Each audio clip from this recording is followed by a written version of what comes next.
कल के क्लास में हमने देखा था कि आईपीएल में सबसे अधिक सेंचुरी लगाने का रिकॉर्ड बनाया है विराट कोहली ने। कुल 8 सेंचुरी इनके नाम है। हाल ही में गणगौर उत्सव की शुरुआत राजस्थान में की गई है। अभी हाल ही में गॉड पार्टिकल की खोज करने वाले फिजिक्स वैज्ञानिक पीटर हिग्स का निधन हुआ है। 2024 में राष्ट्रीय महिला हॉकी लीग का उद्घाटन किया जाएगा झारखंड में। हाल ही में जारी रिपोर्ट के अनुसार जल जीवन मिशन की सफलता में जो जिला टॉप पर है ये है तमिलनाडु का नीलगिरी और यूपी का महोबा। अभी खुबानी खिल्ला फेस्टिवल मनाया गया लद्दाख में। लक्षद्वीप में ब्रांच ओपन करने वाला पहला निजी बैंक बना है एचडीएफसी। सी डोम वायु रक्षा प्रणाली हाल ही में खबरों में थी, आप इसराइल से रिलेट कर सकते हैं। ह्यूरन ग्लोबल यूनिकॉर्न इंडेक्स में दुनिया का तीसरा सबसे बड़ा यूनिकॉर्न केंद्र बना है भारत। दोस्ती एक्सरसाइज का 16वां एडिशन अभी हाल ही में मालदीव में आयोजित किया गया है। तो चलिए शुरू करते हैं आज का हमारा पहला सवाल। सवाल है, हाल ही में इसरो की किस मिशन को अंतरिक्ष अन्वेषण के लिए 2024 का जॉन एल जॉक स्विकर्ट जूनियर पुरस्कार मिला है? ये रिसेंटली मिला है भारत के इस मून मिशन चंद्रयान 3 को। और ये दिया किसके द्वारा गया है? अमेरिका के स्पेस फाउंडेशन के द्वारा। आपको मालूम होना चाहिए चंद्रयान 3 के लिए ही इसरो को अभी हाल ही में एविएशन वीक लॉरेट्स अवार्ड से सम्मानित किया गया। इसरो जो कि भारत की स्पेस एजेंसी है, 1969 जिसका फॉर्मेशन ईयर है, बैंगलोर कर्नाटक में जिसका हेडक्वार्टर है, और वर्तमान में एस सोमनाथ इसके अध्यक्ष हो जाएंगे। और एस सोमनाथ से आप ये भी रिलेट कर सकते हैं, इन्हें रिसेंटली केपीपी नामबियार अवार्ड से भी सम्मानित किया गया। चंद्रयान 3 ये भारत का मून मिशन जो 14 जुलाई 2023 को लॉन्च किया गया एलवीएम मार्क 3 रॉकेट के माध्यम से पहुंचा था 23 अगस्त को। इसलिए 23 अगस्त को भारत सरकार के द्वारा नेशनल स्पेस डे के रूप में मनाए जाने की घोषणा की। इसमें जो लागत आई थी 615 करोड़ रुपए की थी। इसके जरिए भारत चंद्रमा के दक्षिण हिस्से यानी कि साउथ पोल पर लैंडिंग कराने वाला, सॉफ्ट लैंडिंग कराने वाला दुनिया का पहला देश बना। ओवरऑल चंद्रमा पर जाने वाला चौथा देश, अभी 2024 में चंद्रमा पर जाने वाला 5वां देश बना है जापान। ऑप्शन से यदि आप रिलेट करेंगे तो इसरो के द्वारा सोलर स्टडी के पर्पज से जो लॉन्च किया गया मिशन है 2 सितंबर 2023 को, ये हो जाएगा आदित्य L1। इसरो का जो मानव युक्त मिशन है जिसके तहत 4 अंतरिक्ष यात्रियों के नाम की घोषणा की जा चुकी है, ये हो जाएगा गगनयान मिशन। और निसार मिशन, निसार यानी कि एन से नासा, आई से इसरो आप रिलेट कर सकते हैं। नासा इसरो यानी कि भारत की स्पेस एजेंसी और अमेरिका की स्पेस एजेंसी साथ मिलकर के एक अर्थ ऑब्जर्वेशन सैटेलाइट के डेवलपमेंट पर विचार कर रहे हैं जिसका नाम हो जाएगा निसार। आगे चलते हैं। हाल ही में बजरनी बेनेडिक्टस ये किस देश के प्रधानमंत्री बनाए गए हैं?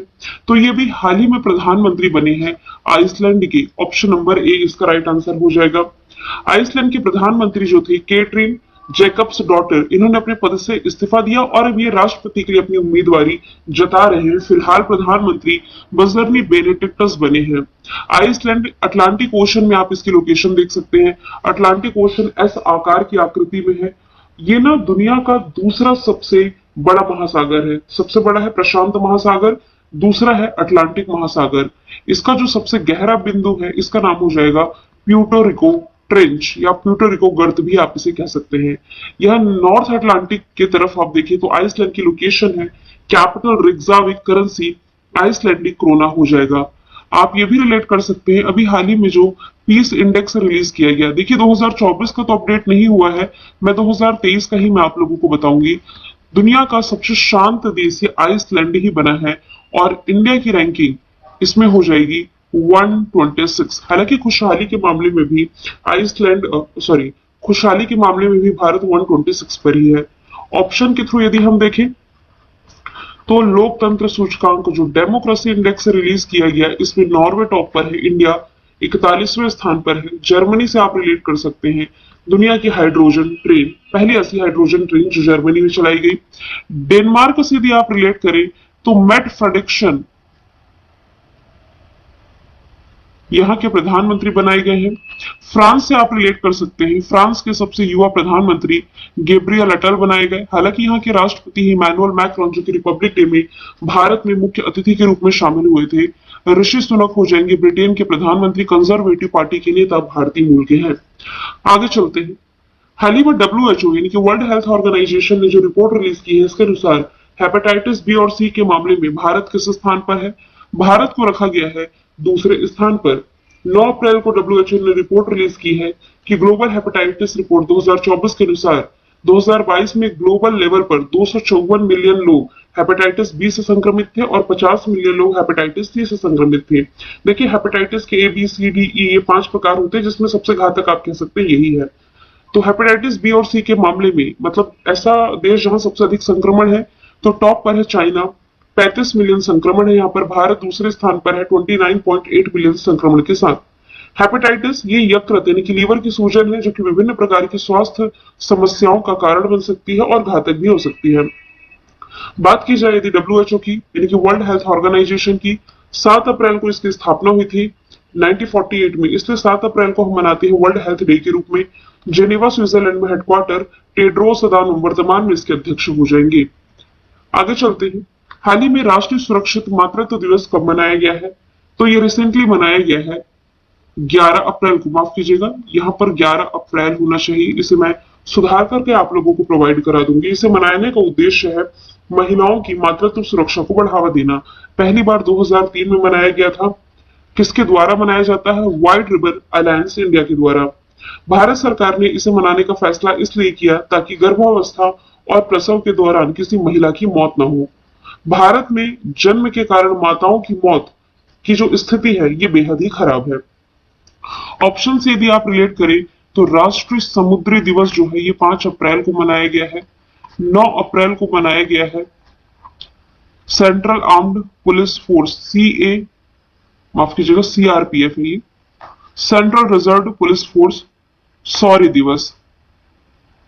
और 7 अप्रैल को भी हमने जस्ट देखा है वर्ल्ड हेल्थ डे मनाया गया है। आगे चलते हैं, हाल ही में जारी ह्यूरन ग्लोबल यूनिकॉर्न इंडेक्स 2024 में कौन टॉप पर है? कल की क्लास यदि आप लोगों ने देखी होगी, मिलता जुलता सवाल ही मैंने ऐड किया है। यूनिकॉर्न के मामले में अमेरिका टॉप पर, दूसरे स्थान पर चाइना, भारत को रखा गया है तीसरे स्थान पर। हालांकि भारत में देखिए कम निवेश के कारण यूनिकॉर्न निर्माण में गिरावट देखी गई है 2017 के बाद से। अमेरिका में यूनिकॉर्न कंपनियां सबसे ज्यादा है 703, चाइना में है 640, भारत में है 67। ह्यूरन ग्लोबल यूनिकॉर्न इंडेक्स ने 53 देशों के 291 शहरों में 1453 यूनिकॉर्न को शॉर्टलिस्ट किया है। अब कमेंट बॉक्स में आपको बताना है कि यूनिकॉर्न कंपनीज क्या होती है, परिभाषा लिखेंगे इसकी। आगे चलते हैं, भारत ने लगातार कौन सी बार डब्ल्यूटीओ में शांति खंड लागू किया है? तो ये रिसेंटली लागू किया गया है भारत के द्वारा 5वीं बार। ऑप्शन नंबर सी इसका राइट आंसर हो जाएगा। अब ये शांति खंड क्या होता है? देखिए जो विकसित राष्ट्र है जैसे अमेरिका हो गया, कनाडा जैसे राष्ट्र, ये हमेशा ही डब्ल्यूटीओ को ये कहते रहे हैं कि भारत जैसे जो देश है, मतलब कि भारत जैसे देशों में भाई कृषि व्यवस्था भी अच्छी है, यहाँ फैक्ट्रीज भी अच्छी हैं, तो कृषि के क्षेत्र में जो लाभ दिया जाता है ये भारत जैसी कंट्रीज को क्यों दिया जाए, क्योंकि इन्हें तो लाभ मिल ही रहा है। फॉर एग्जाम्पल जैसे कि चाइना है, चाइना में इलेक्ट्रॉनिक चीजों का उत्पादन ज्यादा होता है और ये हमें सस्ते दरों पर दे देती है ना, सस्ते दरों पर देती है, इसलिए आप कह सकते हैं भारत में इलेक्ट्रॉनिक चीजों का उतना ज्यादा डेवलपमेंट नहीं हो पा रहा है। सेम उसी तरह से आप कह सकते हैं कि अन्य कंट्रीज को यह शिकायत है कि भारत में कृषि उत्पादन व्यवस्था इतनी अच्छी है, ऊपर से ये अपने किसानों को जो सब्सिडी प्रोवाइड करा देते हैं, इसके बावजूद सस्ती दरों पर भारत का जो अनाज है ये विदेशों में भेजा जाता है। कहने का मतलब है कि भारत से मिलने वाले जो कृषि प्रोडक्ट हैं जो अन्य देशों में भेजे जाते हैं ये इतने सस्ते होते हैं कि जिन देशों को ये कृषि प्रोडक्ट मिलता है इससे ये महंगी वस्तुएं तैयार नहीं कर पाती। तो भारत ने भेजा है सस्ते दरों पर, तो भारत की कंपनीज को तो फायदा हो रहा है इसमें, लेकिन जिन कंट्रीज को ये मिल रहा है इससे महंगे प्रोडक्ट ना बना पाने के कारण वो लॉस में रहते हैं, है ना। अच्छा, अक्सर आप लोगों ने देखा होगा रिपोर्ट रिलीज की जाती है कि चावल उत्पादन या गेहूं उत्पादन में भारत नंबर 1 नंबर 2 या बने ही रहता है ना। इसका कारण है कि भारत में किसानों को ना सब्सिडी दी जाती है और इसी बात को लेकर के अन्य विकसित राष्ट्रों को शिकायत है कि भाई आप तरक्की कर रहे हैं, हम कृषि के क्षेत्र में आगे निकल ही नहीं पाते हैं। और ये बात समझ में आ गई डब्ल्यूटीओ को, यानी कि वर्ल्ड ट्रेड ऑर्गेनाइजेशन को, इसलिए इसने भारत में जो सब्सिडी दी जाती है ना इसे 3 कैटेगरी में रखा है। पहली बात तो ये है ग्रीन बॉक्स की कैटेगरी में कि यदि आप कृषि करते हैं और एनवायरमेंट में यदि जितना भी पैसा खर्च कर रहे हैं हमें उसके लिए आपत्ति नहीं है, करिए खर्च जितना हो सके। दूसरी कैटेगरी इसमें आती है ब्लू बॉक्स की। ब्लू बॉक्स कैटेगरी ये है कि किसानों को सब्सिडी दी जा रही है, जैसे कि सोलर पंप लगाने के लिए, खेती में उन्हें यदि सोलर पंप की जरूरत है किसी प्रोडक्ट को खरीदने में तो ऐसे सब्सिडी हो गई।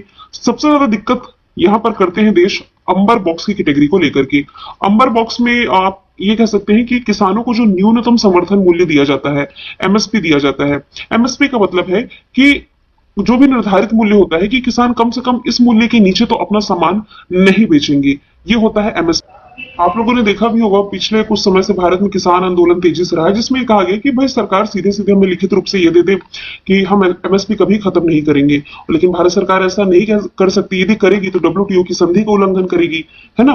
तो सब्सिडीज जो दी जा रही है किसानों को, जिसके कारण अन्य विकसित देशों को इससे शिकायत है कि भाई भारत कृषि के क्षेत्र में आगे निकलता जा रहा है। ये तीन कैटेगरी मैंने आपको बताई ना, ग्रीन बॉक्स, अंबर बॉक्स और ब्लू बॉक्स, बस ऐसे समझाने के लिए बनाई है। आप यूपीएससी की तैयारी नहीं कर रहे हैं, वनडे एग्जाम के लिए तैयार कर रहे हैं, तो बस मैं इसके बेसिक फैक्ट आपको बता देती हूँ कि भारत ने मार्केटिंग ईयर 2022-23 के दौरान निर्धारित सीमा से अधिक चावल की सब्सिडी का हवाला देते हुए एक बार फिर से लगातार पांचवी बार डब्ल्यूटीओ में शांति खंड का उपयोग किया है। 2022-23 में भारत में जो चावल का उत्पादन रहा था, यह था $52.8 बिलियन, लेकिन सब्सिडी कितनी दी गई? सब्सिडी दी गई $6.39 बिलियन की, जो कि 10% घरेलू समर्थन सीमा से दो अधिक था, यानी कि 12% ये रहा है। हालांकि ये उल्लंघन ही था, लेकिन शांति खंड समझौते के तहत दंड इसमें लागू नहीं होता है। भारत ने खाद्य सब्सिडी सीमा निर्धारित करने वाले फॉर्मूले में संशोधन की लगातार वकालत ही की है, क्योंकि 1986 से 88 तक बनाया हुआ है, जो बहुत ही पुराना है। डब्ल्यूटीओ की स्थापना 1955 में हुई, जेनेवा स्विट्जरलैंड में हेडक्वार्टर नकोजी अंकोजी अध्यक्ष है। डब्ल्यूटीओ बनाया ही इसलिए गया था कि कोई भी देश ना ट्रेड के क्षेत्र में एकाधिकार न कर ले, बैलेंस रहे, सभी को मौका मिले। इस पर्पज से इसकी स्थापना की गई थी। आगे चलते हैं। World ranking, QS world university ranking release की गई है। भारत का सर्वश्रेष्ठ विश्वविद्यालय चुना गया है जेएनयू, जवाहरलाल नेहरू विश्वविद्यालय, जो कि कहाँ का है? दिल्ली का है। क्वाइकरली साइमंड्स के द्वारा ये रिपोर्ट रिलीज की गई है। 1559 संस्थानों की लिस्ट में 69 भारतीय विश्वविद्यालयों को पहली बार जगह मिली है। ये वही जेएनयू है जिसने की तंजानिया की जो राष्ट्रपति है सामिया सुलुहू भारत के दौरे पर थी और इन्हें मानद उपाधि से सम्मानित किया है। आईआईटी दिल्ली ये तंजानिया के जंजीबार में अपना कैंपस ओपन करने जा रही है। माफ कीजिएगा, उल्टा मैंने बोल दिया। जंजीबार जो मैंने लिखा था, जंजीबार तंजानिया में भारत के बाहर अपना पहला ब्रांच ओपन करने जा रहा है आईआईटी मद्रास, जबकि अबू धाबी में भारत के बाहर अपना पहला ब्रांच स्थापित करने जा रहा है आईआईटी दिल्ली। बनारस हिंदू विश्वविद्यालय 125 स्मार्ट क्लासरूम वाला भारत का पहला विश्वविद्यालय है। और यदि आप करंट से रिलेट करेंगे तो इसी बीएचयू में अभी हाल ही में डीएनए बैंक स्थापित किया गया है। आगे चलते हैं। शक्ति संगीत और नृत्य महोत्सव का आयोजन कौन करेगा? तो इसका आयोजन करने जा रहा है संगीत नाटक अकादमी। ऑप्शन नंबर ए इसका राइट आंसर है। देश के अलग अलग शक्ति पीठों में 9 से 17 अप्रैल तक इसका आयोजन किया जाना है। शक्ति उत्सव को उद्घाटन 9 अप्रैल 2024 को गुवाहाटी का जो शक्ति पीठ है कामाख्या देवी टेम्पल, इससे किया जाएगा। इसके बाद 7 अलग अलग शक्ति पीठों में इसका आयोजन होना है। सबसे लास्ट में ये 17 अप्रैल को शक्तिपीठ मां हरिसिद्ध मंदिर कहाँ है? उज्जैन, मध्य प्रदेश में इसका समापन होने जा रहा है। संगीत नाटक अकादमी भारत सरकार द्वारा स्थापित संगीत और नाटक की सबसे बड़ी राष्ट्रीय स्तर की अकादमी है, जिसका जो मुख्यालय है ये हो जाएगा दिल्ली में। इसके पहले अध्यक्ष थे पीवी राजमन्नार, अभी वर्तमान में है संध्या पुरेचा, डॉक्टर संध्या पुरेचा। नौवां सवाल है, रिसेंटली जालियांवाला बाग हत्याकांड की कौन सी बरसी मनाई गई? देखिए, जालियांवाला बाग हत्याकांड ये हुआ था 13 अप्रैल 1919 में, और उस हिसाब से यदि हम देखें 2024 चल रहा है तो ये इसकी 105वीं बरसी मनाई गई। देखिए, जालियांवाला बाग हत्याकांड कहाँ की घटना है? ये अमृतसर की घटना है। 13 अप्रैल है और देखिए संयोग 13 अप्रैल की ये जो क्लास है मैं अमृतसर से रिकॉर्ड कर रही हूँ। मैं जालियांवाला बाग की फोटो भी टेलीग्राम में जरूर शेयर करूंगी आप लोगों को आज की। 13 अप्रैल 1919 को अमृतसर पंजाब की एक घटना रही थी, जिसमें कि जनरल डायर ने गोली चलाने के आदेश दिए थे। देखिए, मैंने इनका नाम भी मेंशन किया है, जिसमें कि हजारों लोगों की जान चली गई थी। आगे चलते हैं। कांग्रेस की पूर्व राष्ट्रीय अध्यक्ष सोनिया गांधी ने किस राज्य से राज्यसभा सांसद चुनी गई है? रिवीजन वाला प्रश्न है। ये चुनी गई है राजस्थान से। पहली बार राजस्थान से सांसद के तौर पर शपथ ली है। राज्यसभा के सभापति और उपराष्ट्रपति जगदीप धनखड़ ने इन्हें शपथ दिलाई है। सोनिया गांधी जी राजस्थान से सांसद बनकर के राज्यसभा में पहुंची है। ये 1998 में कांग्रेस की राष्ट्रीय अध्यक्ष बनी थी।